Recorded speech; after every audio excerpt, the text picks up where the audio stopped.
Hey guys, we're here today with Panther Creek High School's advisor, Courtney Black, and their editor, Cate Meyer.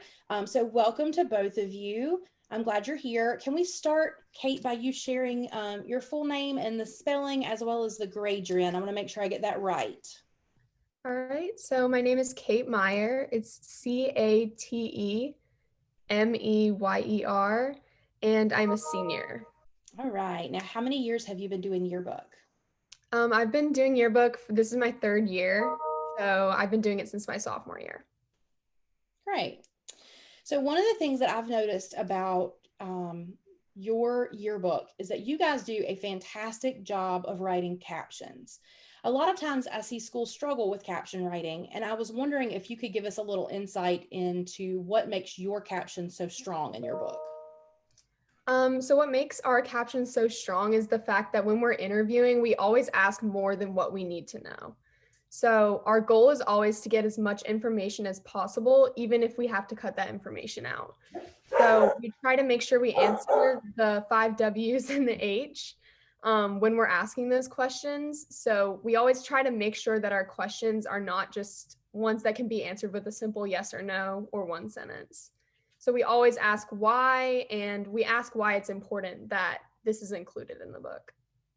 Perfect. I like that. So you always ask more than you actually need to know. Now, how do you record that information? Do you remember it? Do you write it down? So usually what we'll do when we interview, when we're in person, is we would pull someone out of class and we'd have them write down what they would want to include in their quote. And then for the information that we include before that quote, we would just kind of interview them and ask their permission to record so that we can have that conversation to look back on so that we can include as much accurate information as possible. I love that. I love that. Okay, great. Now, I'm assuming that you didn't just fall into this by accident. You must have been trained in how to do this. So, Ms. Black, can you kind of give us a little bit of insight about how you teach your staff um, to manage their interviews to gather enough information to write a great quote? Well, what we do every year is we look at examples of good and bad captions. Okay. And we talk a lot about why interviewing is important, why the 5 W's and H are important, because we want to know who's in the photo. We want to know where they are, what they're doing, who they're with, how did it make them feel? Because that's really what tells the story of the photo. Otherwise, students tend to editorialize, which means they kind of guess what's going on based on like maybe the person's face or their reaction to the photo, which is really just making up content. And like you said before, I mean, if someone's kicking a ball in a soccer game, we don't need to record that. That's already noted. And so we do need to, find out additional information, like maybe in that soccer game that was the first time that they had ever beat their rival. And so that's what made the game so exciting. That's always more interesting to see or to read about than to see that someone's kicking a ball.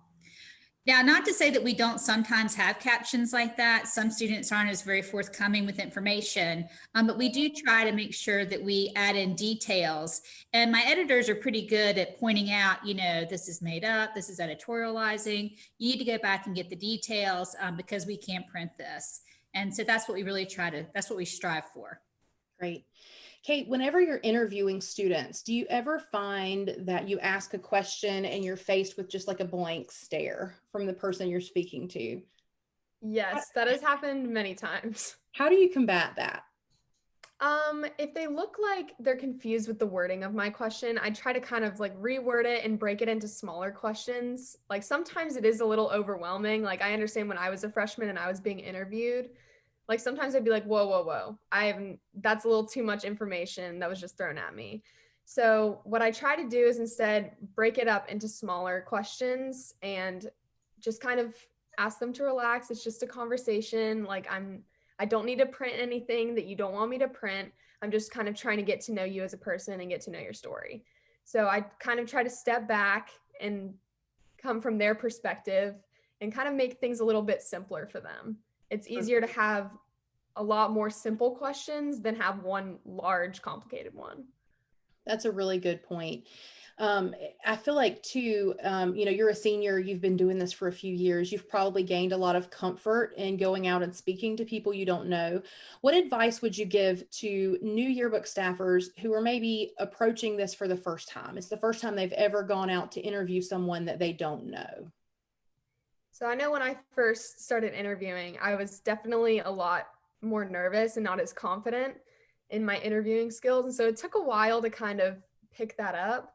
But honestly, my biggest thing is fake it till you make it. Like just even if you're not confident, pretend like you're confident and pretend like you've been doing this forever, even if you haven't. And just always treat it like a conversation. Like don't make it more formal than it needs to be. That's helped me in a lot of areas, not just in yearbook, but also in job interviews and things like that. Just treat it like a conversation, like you're just talking to someone you've known forever. You're a very smart young lady. Thank you. Miss Black, anything you'd like to add about how you train your newbie staffers on going out to interview? Well, just to echo what Cate said, I think one of the main things that's important is that when you are interviewing people, having that face-to-face contact is so important, because when you're talking to them, you tend to use your body language, but also let them know, like Cate said, that this is not that big of a deal, that it's not such a high stake pressured situation. And I mean, it's not uncommon for us to say, okay, well, they write their quotes down or we gather this information and then we go back to them and we create something and then they can sign off on it or they can add or edit it. That has happened as well. Because in all, they just want to sound smart and authentic and interesting, because they're afraid that if they sometimes use their own words, that they may not sound the way they want to in the book. So since we're the experts, we really try to set them up for success. Perfect. Do you ever send your new students that are maybe a little more reluctant out with an experienced staffer to maybe kind of shadow them and learn from them in the beginning? Yes, that happens quite often. Yes, we do try to use modeling because the new staffers are definitely going to be the ones that are, timid and afraid, because it is difficult, especially if you're a sophomore and you're talking to a senior. If you're talking to people of different, age groups, it can be very intimidating. So yes, we do like to go out in pairs, never more than two, just because of, hallways and restrictions and things like that. But we do like for them to go in pairs, especially for the first couple of, spreads that they create. Great. One of the comments that I often hear from yearbook staffs is we don't want to write a lot because nobody wants to read a lot. They just want to see the photos. But my thought is it's probably because you're not writing anything good enough to read. When you write something good enough to read, people are drawn to that and they want to read it and they want to learn more. What has your experience been with the general population at your school? How have they reacted to the amount of text you have in your book? Do they seem reluctant to read or are they excited for the information? Well, and I'm going to let Cate answer this since she has more intel from the student body. Okay. So I've noticed that a lot of people don't read the body copy if it's too long. So my first year on staff, we had a pretty good sized body copy, I would say, on our spreads. But this past year, we had kind of shortened body copy, at least on the sports spreads. And I noticed that more people were reading the shorter stories than the longer ones. And so making sure that you're making the most out of having fewer words, I think is really important. But also, if you have those interesting photos that will draw you into those captions and your lead-ins aren't super cliche and aren't super generalized, then I think that also helps. It's a lot about the setup leading into the text, but also not stating something like Ms. Black said, that's super obvious that you already know.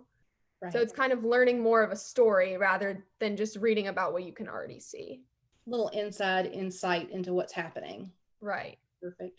Well, is there anything I haven't asked either of you that you think you need to share in regards to interviewing as it leads to writing great captions?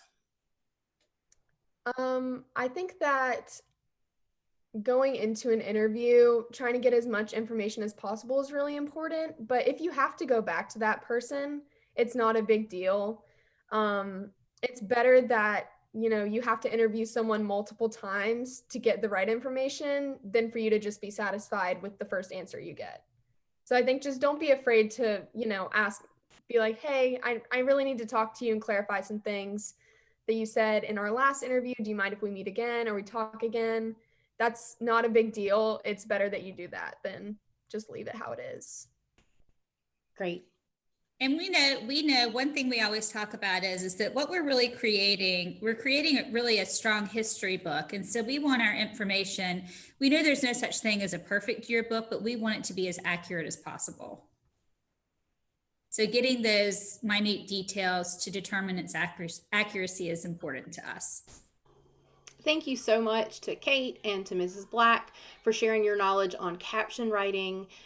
Guys, their book is always amazing and they always tell great stories. So think about these things that you've learned and maybe up your game with caption writing this year.